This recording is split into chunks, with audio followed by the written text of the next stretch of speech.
Hi there, this is a VN playthrough of Mystic Destinies, Serendipity of Aeons. This is only a partial playthrough of the demo. Check out the rest of the story, as well as the full version, link in the description. As always, thank you for watching. I get to choose my name. Again! Why do you give me this power? What should my name be? Beefaroni.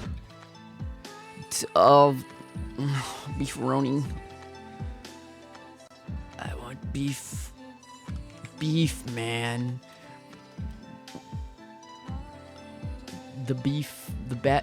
Batman? No, not Batman. Superman? Beef man? Cheese man. What happened? Oh, Biggie Cheese. Why did I come? My name's gonna be Biggie Cheese. You know Biggie Cheese? That big ass rat from that one movie? Last name. Oh, crap. Biggie Cheese Smalls. Yeah, Biggie Cheese Smalls. Today is my first year of undergraduate studies. Today my first year of undergraduate study begins at Hagawa University. Nailed it. Wait, no, I did not. I'm not even pronounce that. I made sure to get here early so I can make it on time to my first lecture. But somehow I managed to get horribly lost. I climbed the stairs to look for my classroom on the second floor, but couldn't find it. I turned to go back, still reading the map, while I walk up the big-ass stairs.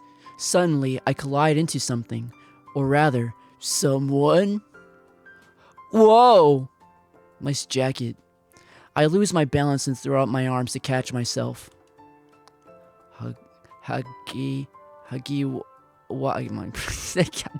My things fly out of my hand, scattering all over the steps. But the guy I ran into put out his arms to catch me before I can fall forward. Over his shoulder, I can see the contents of my bag has been upended. I click my tongue and try to move to gather them, but then I realize the guy still has his arm around my waist. I pull back to look at him, and our eyes meet. Hot. Are you okay? Yeah. Thanks for My name is Biggie Cheese. Thanks for catching me. But could you let me go now? Oh yeah, sorry. He lets go of my waist hastily and takes a small step back. Here, let me pick those up for you. He bends down to gather my things before I can step on by the passerby. I'm Xiao. Xiao?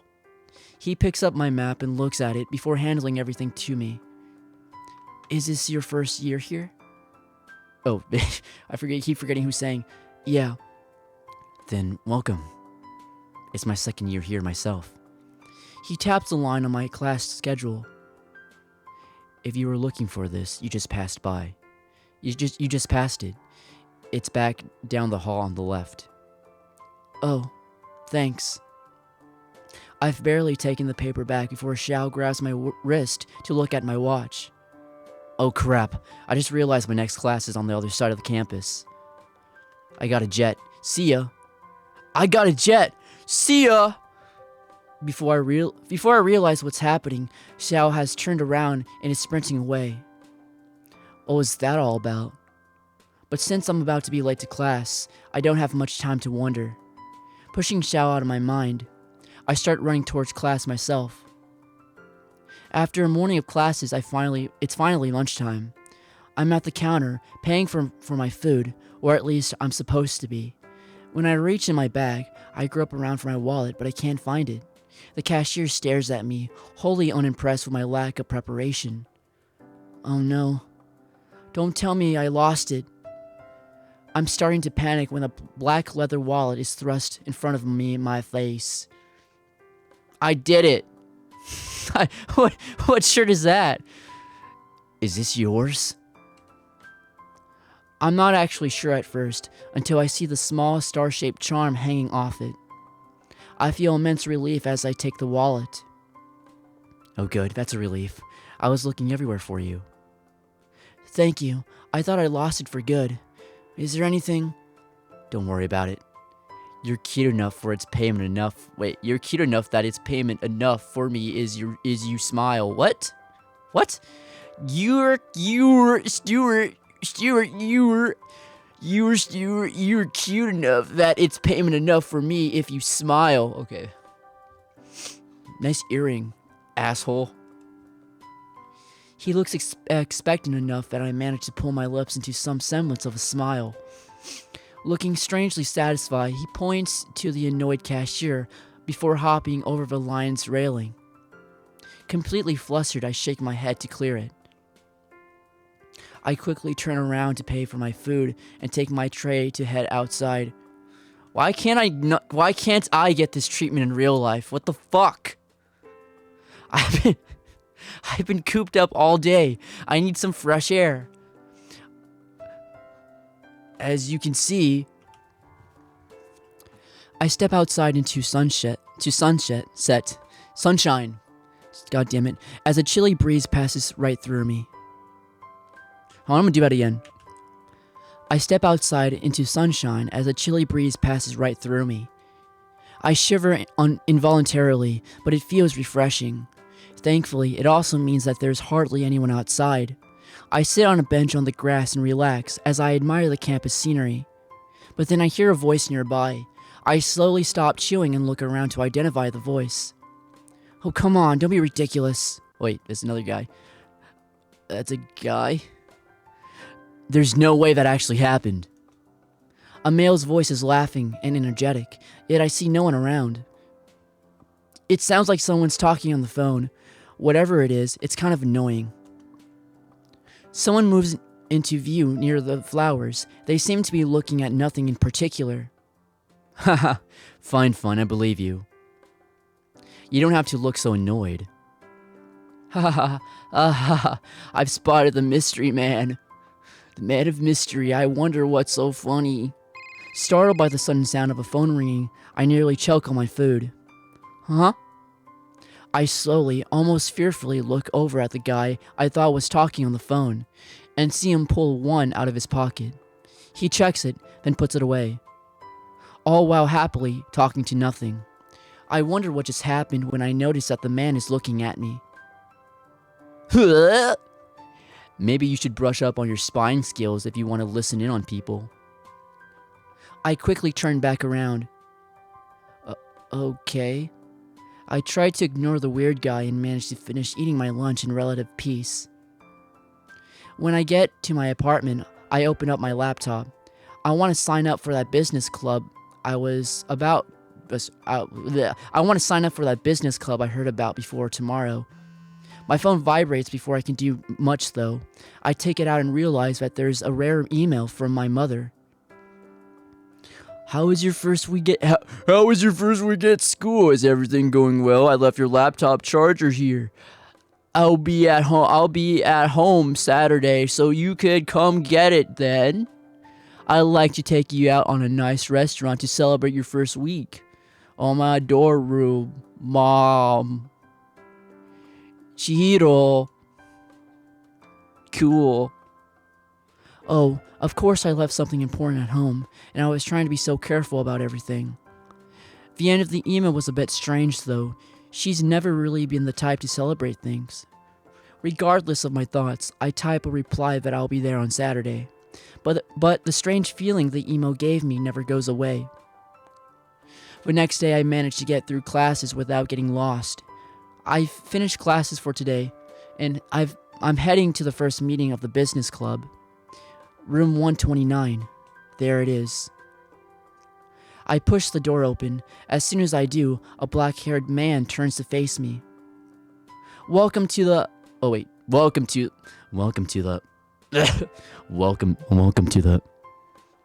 He stops mid-sentence and stares at me. I'm struck. You know how difficult it is to voice 5 different guys and give them different names, give them different voices and names. I don't know their names.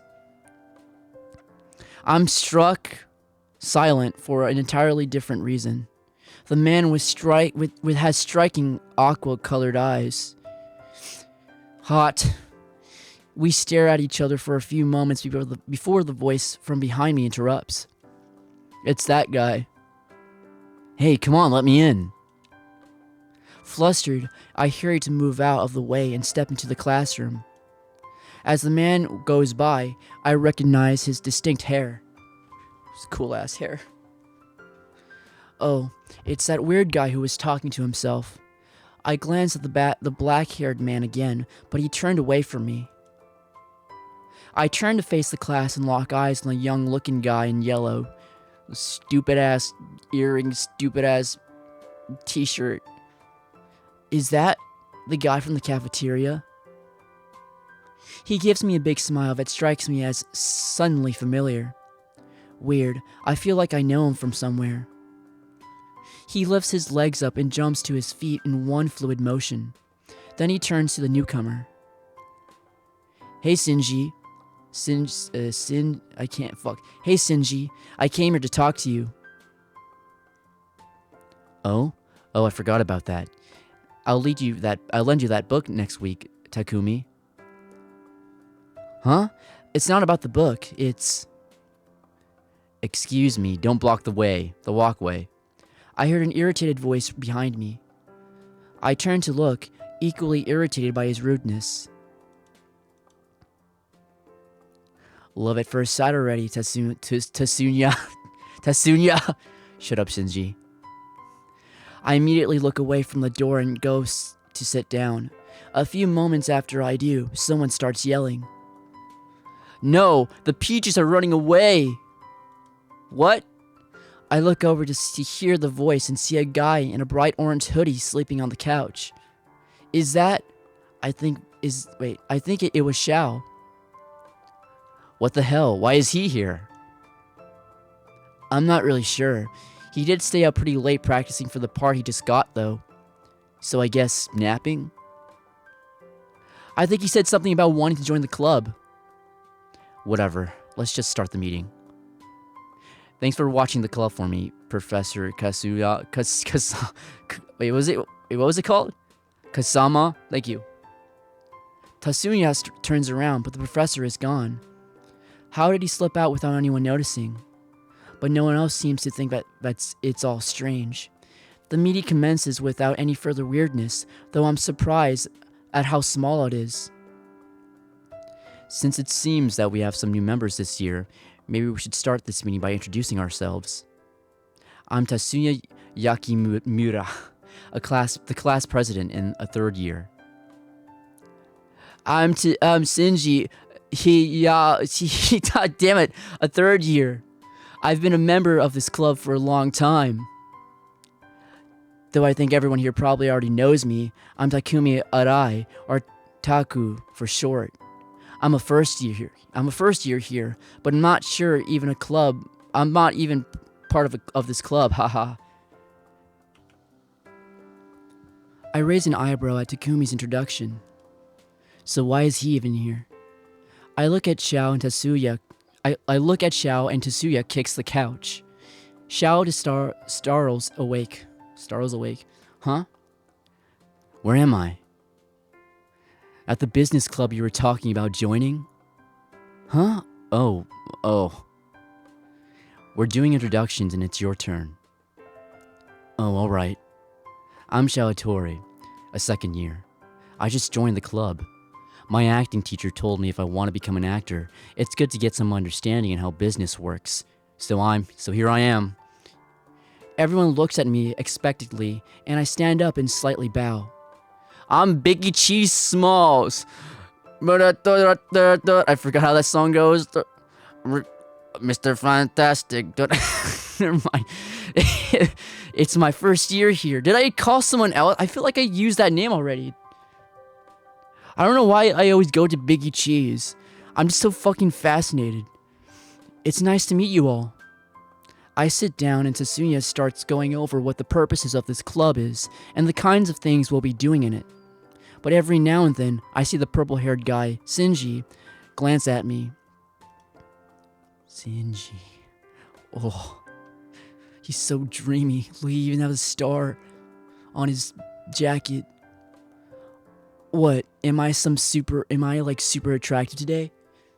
Eventually, the meeting is over and I stand up and grab my bag. But Shinji walks slowly up to me like he's in a daze. He stares at me in the face. You're not... What? Jeez, is there something on my face? Suddenly, Shinji just walks right past me, as if I don't even exist at all. It's Saturday, and I've gotten lost a few times. Again. But I finally found the coffee house Mother wanted me to meet her at. I spot her immediately as I enter, sitting at one of the tables by the window. Ma! Mother looks at me, looks all put together as ever. I walk up to her table. She only gives me one of her indescribable expressions. Indescriptible? What is that word? Hello, Mother. I'm sorry I'm late. I got a little lost on my way. As I take my seat, I realize she's already ordered something for me. Mother looks at me over her teacup with the usual half smile of her. I did not wait long, but I did wonder if you would be able to find this place. I know it is a little out of the way. Most people don't know much about this district. I eventually figured it out. So, I didn't know you frequented places like this. Mother gently places her teacup on the table. An eerie color of her eyes always makes me feel like she can see right through me. For a moment, I feel like I'm 10 again, being judged to see if I'm worthy of knowledge. I don't. But a very old friend of mine owns this place. I wanted to see it at least once. An old friend? Now I'm curious, though I doubt she'd actually tell me more. Oh, I see. An uncomfortable silence settles upon us as usual. And as usual, I start rambling. So, school has been great. I even joined a club. Oh, but how are Dad and Kaio doing? Kaio? Your sister began school. She apparently made a friend. A very nice boy. And Rukio is out of the country on business this week. Having nothing else to say, the conversation quickly dies down.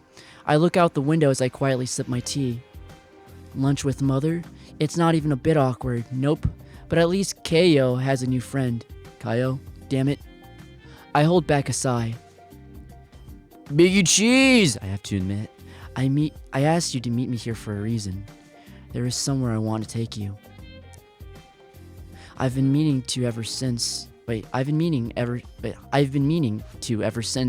came back to Japan. Will you come with me? She seems sad. It's utterly strange to see my always controlled mother let any emotion slip. I am left speechless, but I can't hide the curiosity bubbling inside me. She almost never wants me to share anything. Okay, give me a sec. Sorry. She almost never wants to share anything with me, so this has to be something huge. Of course, Mother, I'll go with you. After we finish eating, I follow my mother out of the coffee house. Her high heels click against the pavement as she walks in front of me. It's just the same. Even though I'm 20, I still feel like a child. Always following, never catching up. But maybe now she sees me as an adult. Maybe things will be different from now. It's with these thoughts that I eagerly get into her car. I sit in the car beside my mother, looking out the window. Maybe if I've asked, she'll tell me where we're going, for once. I sigh, knowing she'll just evade the question even if she doesn't want to answer. If she wanted me to know, she would have told me. I sneak a glance at her. Her knuckles are white from how hard she's been gripping the steering wheel, and there's a somber expression on her face that I can't quite place.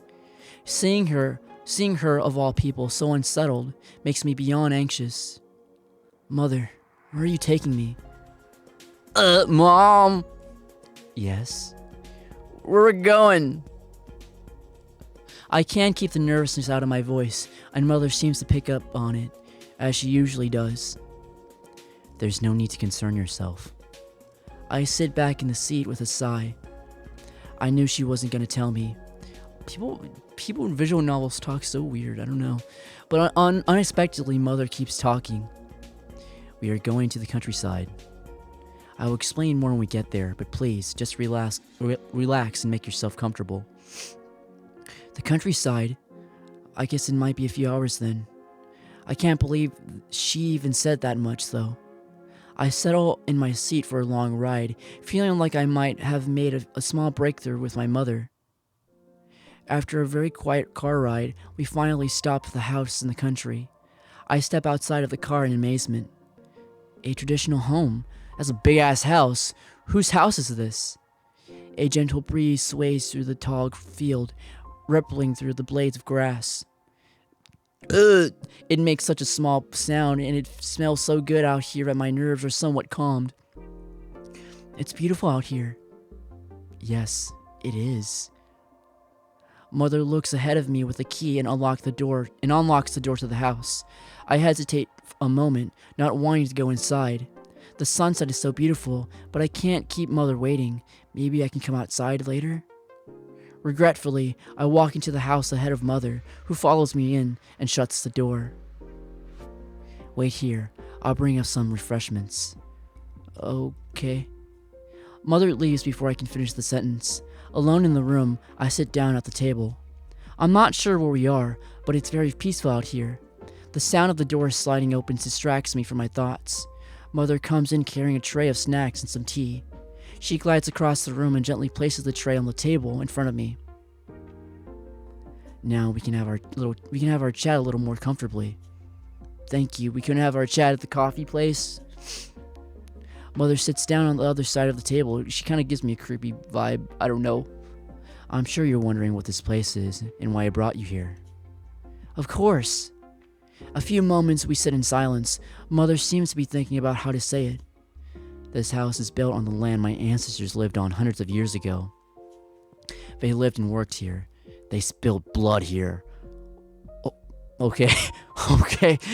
Whoa. Okay, Mom, you got a little hardcore. The way she says it sends faint chill down my fucking spine. Oh. Mom freaks me out. I wanted to bring you here to show you this place is full of history. It's full of the blood stains of my enemies.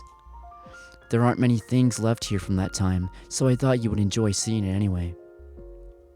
She takes a small sip from her cup and follows suit. And then she clubs me with her club. Because she's a crazy warrior. Anyway, a pleasant warmth washes over my body. Thank you for the tea. It's very good. Can you show me around a little bit, Ma? A wave of dizziness hits me with a ton of bricks. As the world starts to spin, I have to physically hold onto the table. Biggie Smalls, are you alright? I don't feel well. Did Mom poison me? What the hell? Everything keeps spinning. My vision goes black. Holy shit! I open my eyes. I see the moon hanging up high on the sky above me. The sky... Wait, huh? What the hell is happening? I try to move. My body's completely unresponsive. What the hell is this? What's going on? I can't move. Help! Help me, someone please! I'm panicking, but I can hear someone coming close. They're muttering under their breath. Up already? I knew I shouldn't have used more potion? Poison? Potion. Huh? Did they say potion? Help me! Please help! Someone sighs. It's useless to shout, you know. No one can hear you. But don't worry, this will be over soon. What? Who are you? What's going on? One sigh, then footsteps. A familiar face comes into view. Mother stands over me, her eyes glowing. Mother? What? I told you, it's gonna be over soon. Mother snaps her fingers. As if I was a marionette on strings, my body plays along, sitting up on its own. I can see a strange chalk circle outlined on the ground around us.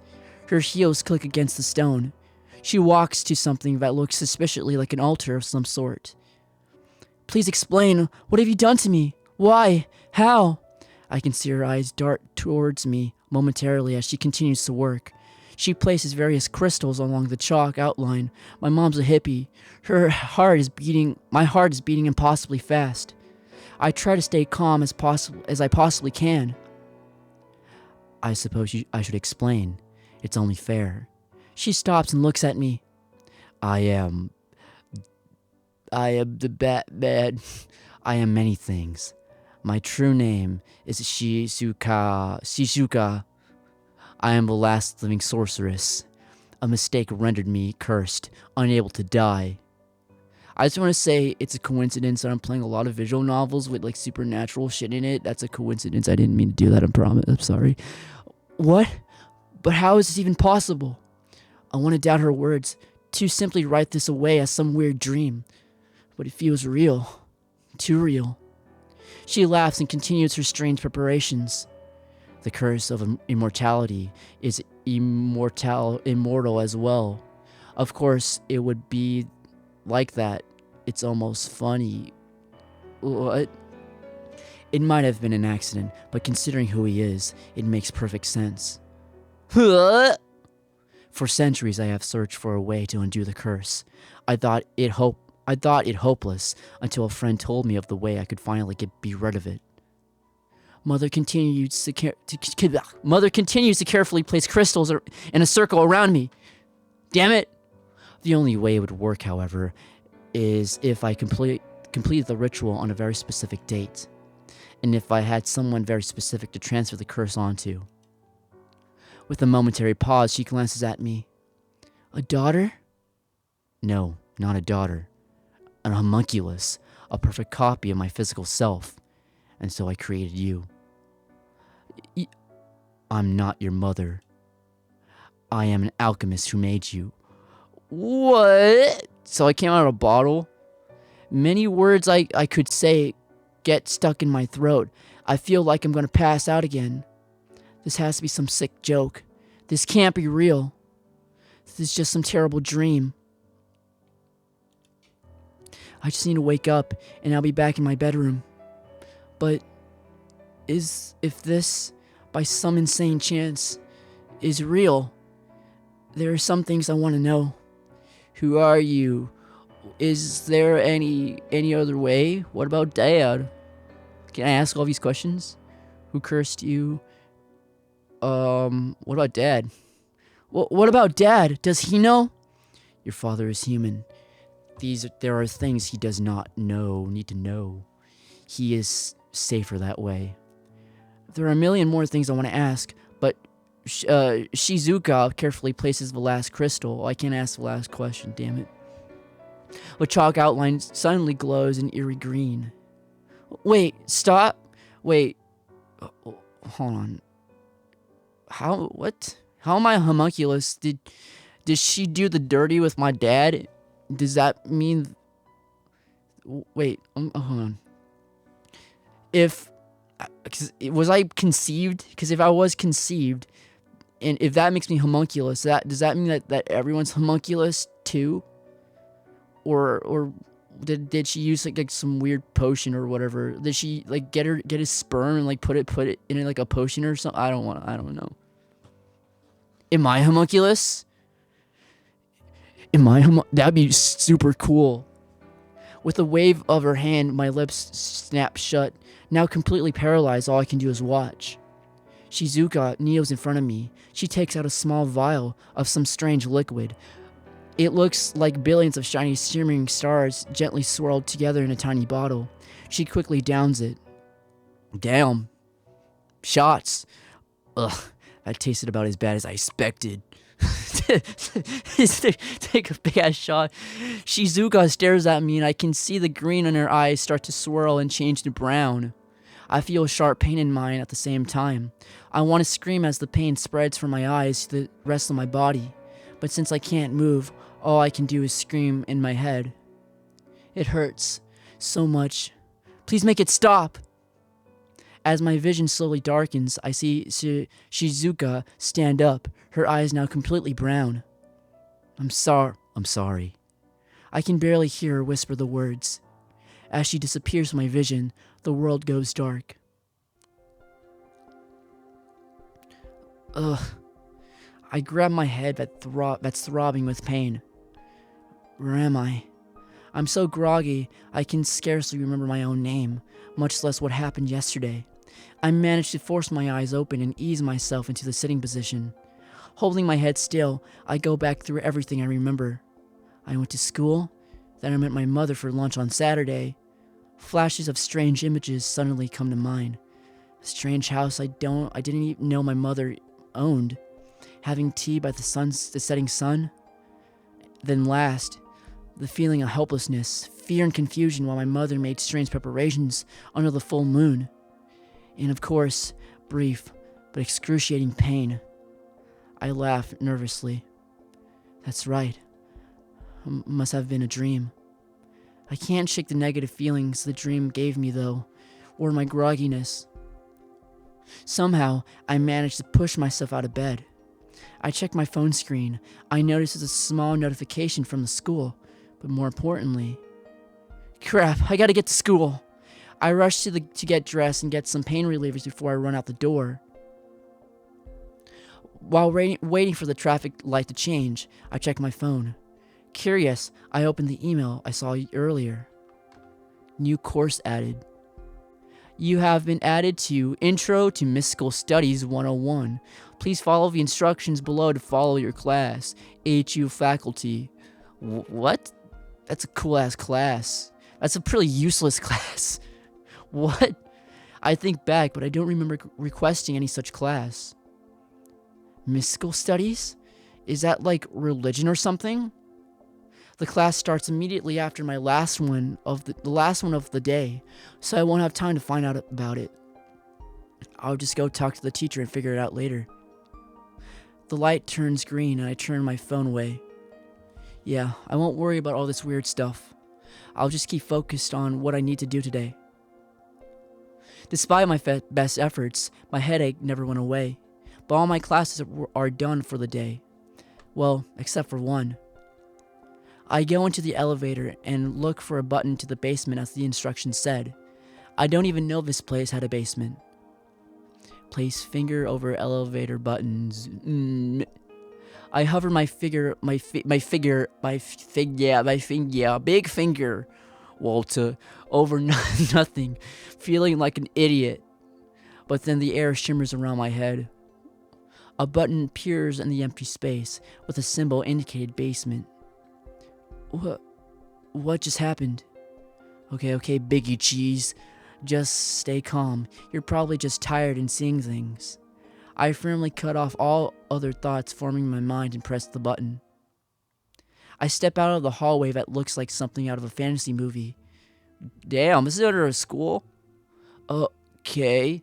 This is getting a little too weird. Even I start having a little trouble ignoring it. I'm pretty nervous now. There aren't any students that I can see, and I'm a little intimidated by the dimly lit hall. I slowly walk toward the corridor. The rooms are sparse and few between, leading me to wonder just how big the rooms are. Finally, I step in front of the large door. I take a deep breath to gather my courage. I push it open. It's Jesus. A black-haired man turns to look at me. I get an intense sensation of deja vu. Are you Professor Kazama? So there you are, Smalls. Sup, Smalls? Huh? Sorry I'm late. It took me longer than I thought to get here. No worries. It's your first day. Have a seat. I do as I'm told. I scan the room quickly and find an empty seat in the strange classroom. Wait, I could swear I just saw some familiar people in the class, but it would be rude to look around, so I just faced forward. Oh, I forgot to ask if I should be in this class. Well, I am curious as to what it's about. Professor Kazama walks up to me and hands me a syllabus. When I look down at it, I'm not sure if it's a joke or not. Objectives: understand early magical history, understand basics of advanced magical theory, demonstrate mastery of basic magical techniques. Ugh. What is this? But by then, the professor has already walked back to the front of the room. He launches into a lecture on something about the unseen world. Everyone around me looks as if this is nothing new, but I keep waiting for the punchline. It's more correct to call the unseen world. What the fuck? You hear the sirens going on in the background? Okay. What the fuck? Most supernatural beings live within the hidden pocket of my human realm. Oh, I should probably pay attention to this. Sorry, I got distracted by the fucking police people. But there are at least 9 different realms that we know of. I'm trying to keep my focus on the lecture, but I kind of freak out. I'm kind of freaking out. What Professor Kazama is saying sounds insane. Sounds insane, but no one around me is reacting to it. On top of everything, there are windows in the class, in a basement, and they're showing some kind of mountain scenery. None of this makes sense, says Harry Potter. If I have to get out of the room, I'll lose my mind. Professor Dumbledore. But through force of will, I managed to keep it together until the end of the class. That's when the professor asked me to come up in front of the room. Dude, Smalls, would you come up in front of the class? I'd like you to provide a demonstration of your power for us.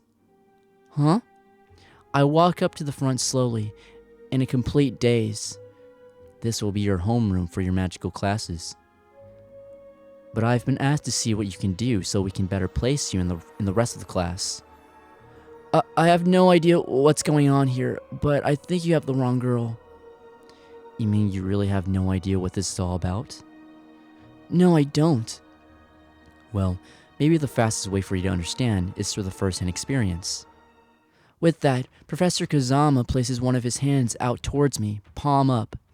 A small spear of light forms over it, and I can't believe what I'm seeing. What's going on here, Stuart? Stuart, what's going on? Sorry.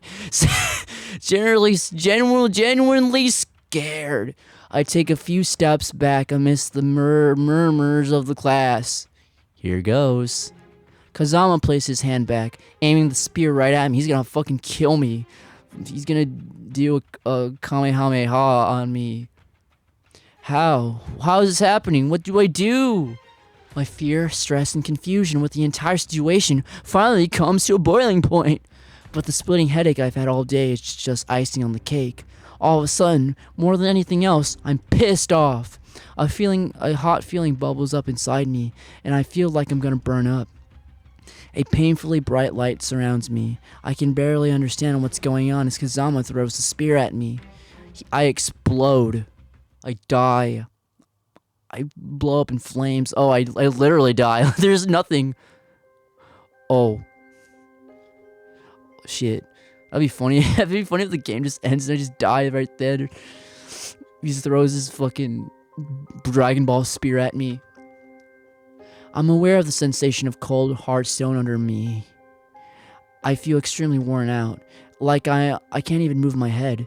But I almost notice my headache is gone. For some reason, I smell smoke, and I struggle to open my eyes. I see 2 surprising people around me. From the business club of all places, the one kneeling next to me is Xiao? I don't know how to pronounce that. At the one standing looking down at me, it's Tatsuya. What's going on? I see all these pretty handsome men around me. Further away, I see some chick tending to Kazama, who is holding his hand. Sorry about this, Luce. Just try not to get yourself blown up again for a while, Hikaru. So his name's Hikaru. Something about the name strikes me as being right, far more than Kazama. But what does this mean by blowing up? That's when the previous events all come rushing back to me. I try to sit up, but Xiao puts a hand on my shoulder. Don't overdo it. Just lie down. You must be exhausted after releasing so much power. So much power! Power? Just then, Shinji walks over me. He's here too? What the hell's going on? That's right. You kind of blew up in the classroom. Or you kind of blew up the classroom, sorry. Yeah, sorry about that. I turned to see Hikaru walk up to the group. Despite what Xiao had said, I managed to push myself up anyway. I really underestimated you. You kinda suck. Sorry. Thankfully, I managed to shield everyone this time, but my hand in the classroom didn't get off so easy. I look down his hand, it's covered in bandages. I feel distinctly horrified and so confused.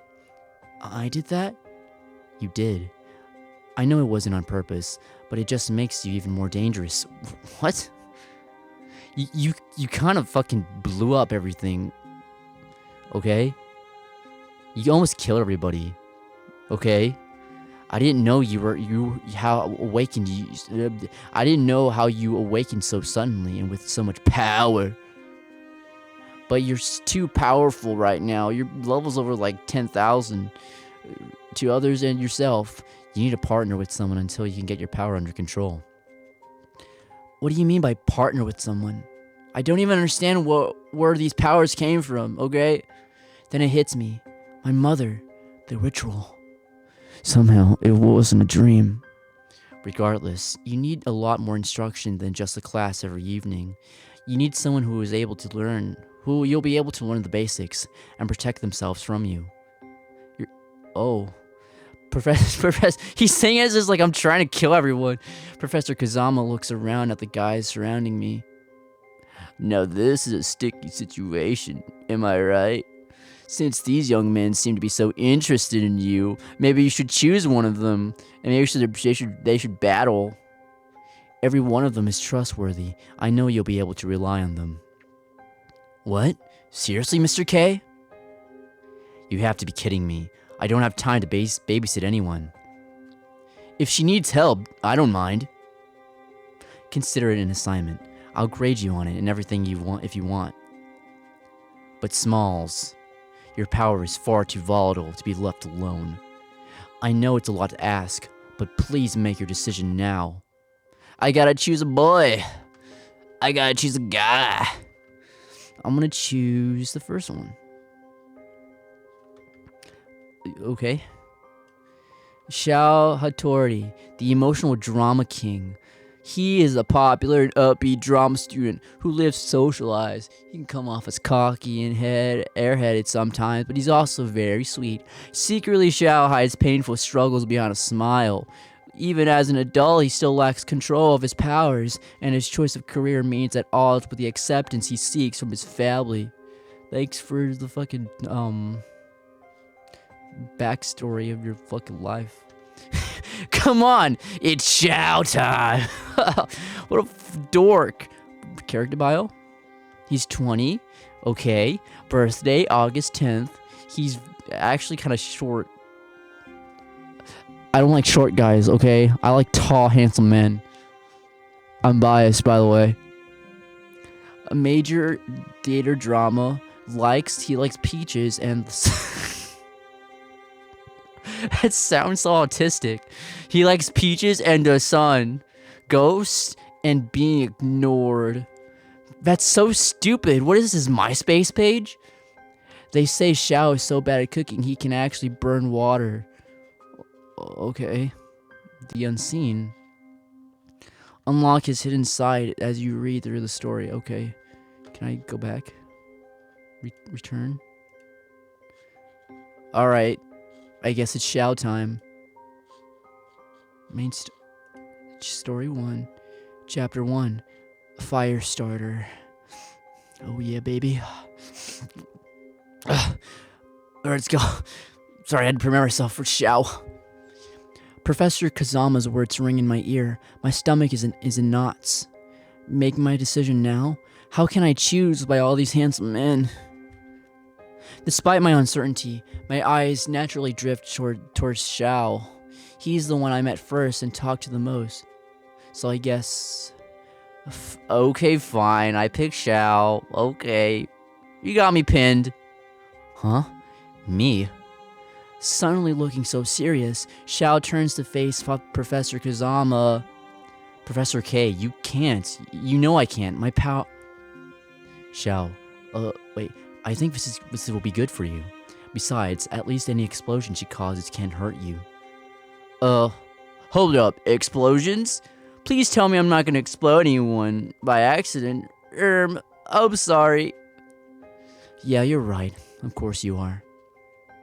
Professor, I don't see how this is a good idea in any sense of the word.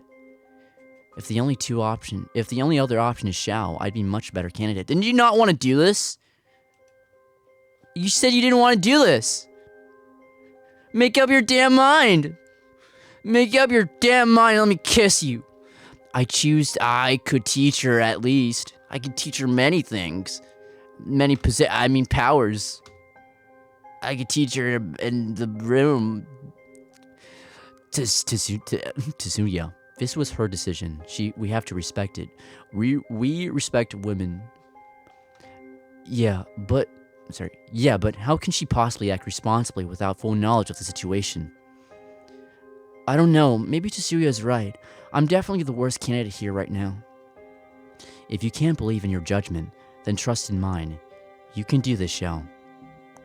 I try to raise to my feet, but I can't but feel uneasy. Did I make the right choice? Maybe I should have picked someone else. Everyone turns to face me, expectant. I want to say that I want to switch partners, but one look at Xiao's face completely crushes my will to do that. Because his face is so beautiful. I don't know what's going on, but I think I should at least give him a chance. Yeah. That'll be so attractive. I change what I'm going to say instead. So, I'll just go home now. There's a lot I need to process. Oh, wait, let me walk you home. No, that's alright. It's not far. I'm sure I'll be fine. Oh, but I insist. You choose me to help you after all, so that's what I'm gonna do. Girls like it when you do that, by the way. Well, I'm way too tired to argue this. Well, alright. Let's keep going now. Without waiting for Shao, I moved towards the elevator. Walking another place. I sigh. This whole situation is making me feel claustrophobic. As I walk into the elevator, I hear Shao's rushed footsteps behind me. Hey, wait up! He somehow manages to slip into the elevator just before me. I made it. I can't help but feel a little amused as the elevator closes with a gentle ding. Ding! We make our way towards our apartment building, but silence between us gives me time to think. Did I make the right choice? I'm still not too sure. I glance at Xiao at the corner of my eye. He's walking right beside me, so close our hands almost brushed against each other at a couple of times. I did see him slacking off. He was having a nap in the business club after all. Xiao looks at me. Can I be sure that he won't slack off when he's supposed to help me? Hey, I was wondering. I nearly jump out of my skin when he suddenly starts talking. Yes? Sorry, I didn't mean to startle you. I was just wondering why'd you choose me. Oh. I grow intensely uncomfortable and start pulling my hands through my ponytail. I don't know why. Why did I choose Xiao? Why did the player choose this fucking twink? I was trying to find the words. I was gonna say soy boy, but why does he seem so weird about it? You don't have to answer that. I'm sorry for being all weird. But you're human, right? I should be telling you all the awesome stuff about our world since you're in our world now. Like, oh, vampires are actually real, you know. They tend to mostly stick to their own clans, though. Chicks love vampires, I guess. I just played like 3 other visual novels that had vampires in them. So no creepy loner vampires who live in giant castles all by themselves. As far as I know, anyway. So vampires are real? Oh yeah. I wonder if they burn in the sun, or if they sparkle like in Twilight. Also, as Xiao gets ready to continue his lecture about Supernatural 101, I suddenly struck with a thought. What about you? Are you anything? Me? I'm a phoenix. Oh, a phoenix? Wait, you mean like a firebird? rises from the sun and all? Well, we're not actually birds. We are we sort of lost the ability to rise from ashes a long time ago. Not one really sure why.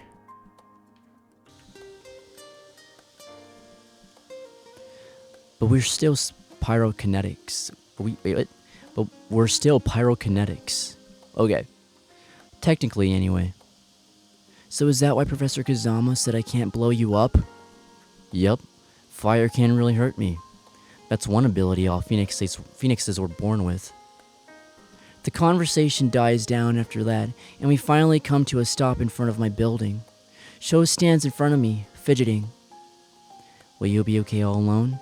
Should I stay the night? I should be fine if I don't get too emotional, right? I mean, I get through my classes fine earlier. I think so. Well, maybe. You should stay away from stuff that might trigger any releases of power. Even when he says that, he still looks worried. Oh well, I guess I'll have to play it safe then. I won't play any video games or do anything else that might be too stimulating. I can't help myself. The sarcasm just falls right out of my mouth. Oh, jeez. So much for being reassuring, Biggie Cheese. Great. Then I can head home without worrying. But before I go, let's just exchange numbers, just in case. Shao pulls out his phone, ready to receive my number. How is he so casual about this? Sure. Once we exchange... What do you mean so casual? You're just exchanging numbers. It's what you do. It's what like a normal person does once you meet like a person you're gonna talk to. Once we exchange numbers, we wave goodbye. I wave goodbye to Xiao. Take care. Don't hesitate to call me if you need anything. I nod and see him off before climbing the stairs to my apartment. He seems cheerful enough, but I can't shake the feeling that he's still worried about me. When I get in, I drop my bag on the floor and fall face first on my bed. As soon as I close my eyes, thoughts of Xiao run rampant behind me. I'm not really sure what to think of him. I think I get the feeling that he's hiding something. But along this mysterious, troubled expressions, I find his smile also itched my mind.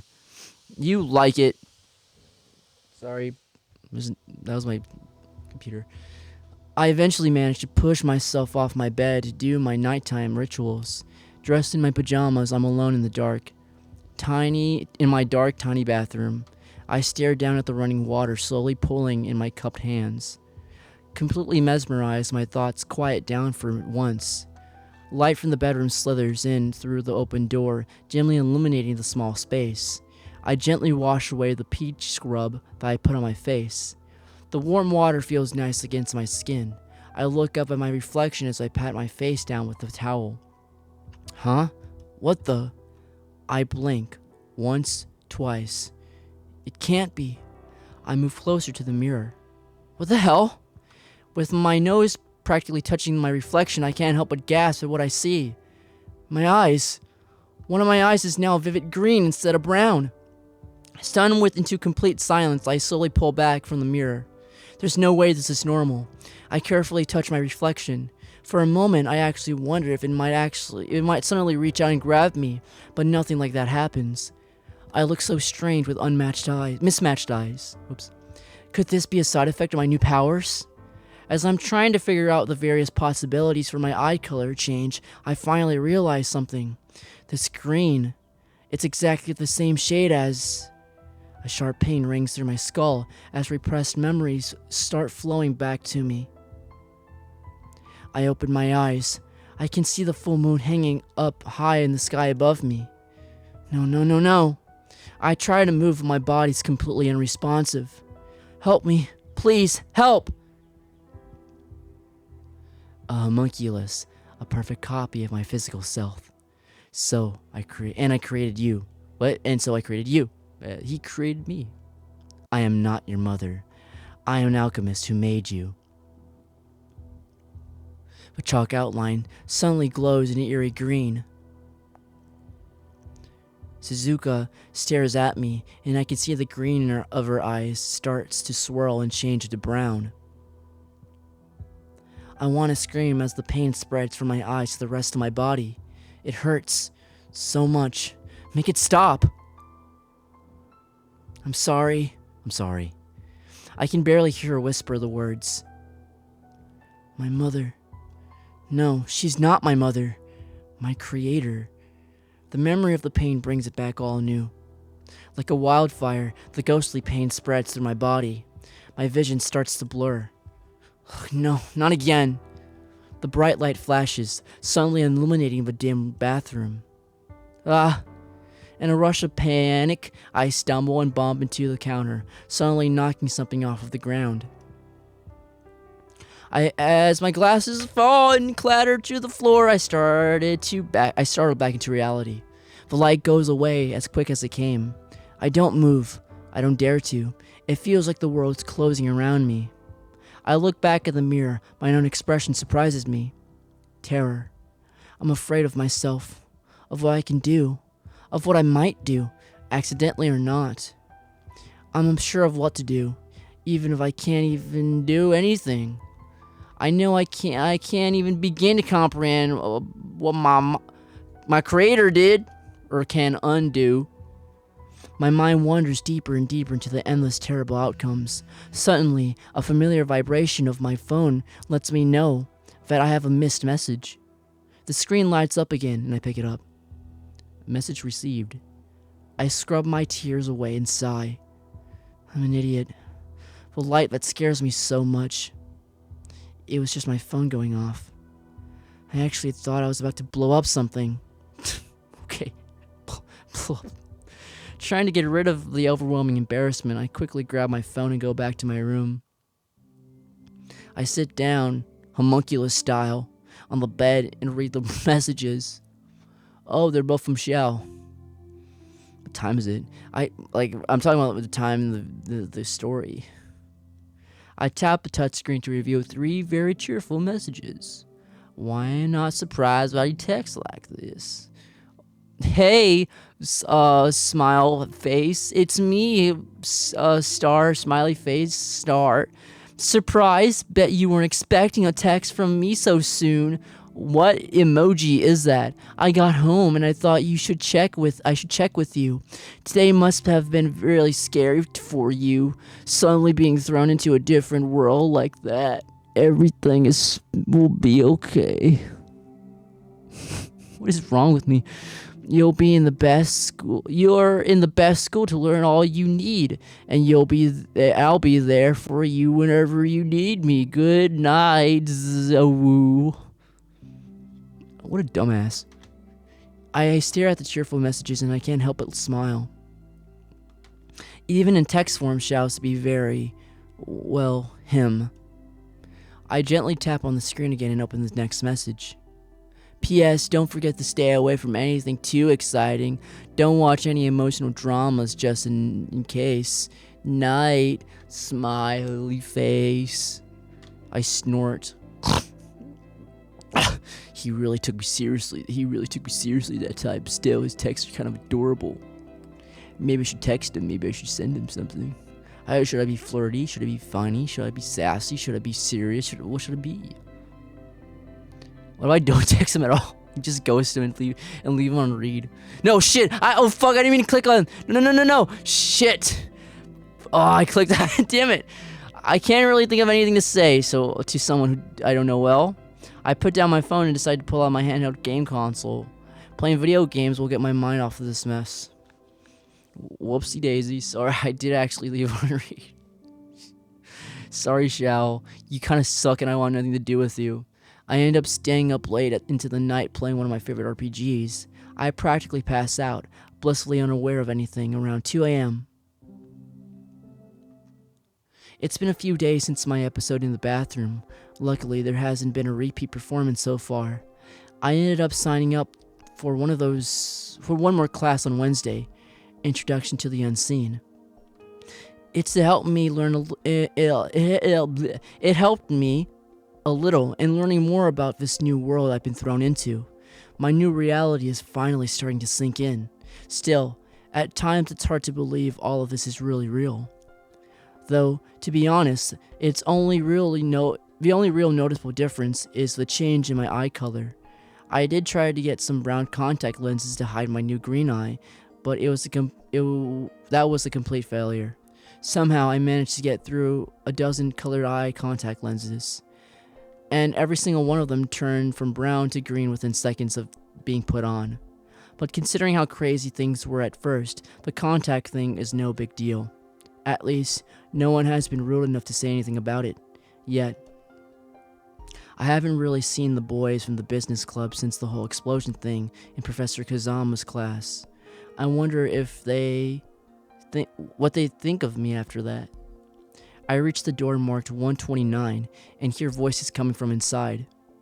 It'd be fine, they would be mad, I won't go in. I wonder I wonder what they'll do. I wonder what they'll say. I don't know.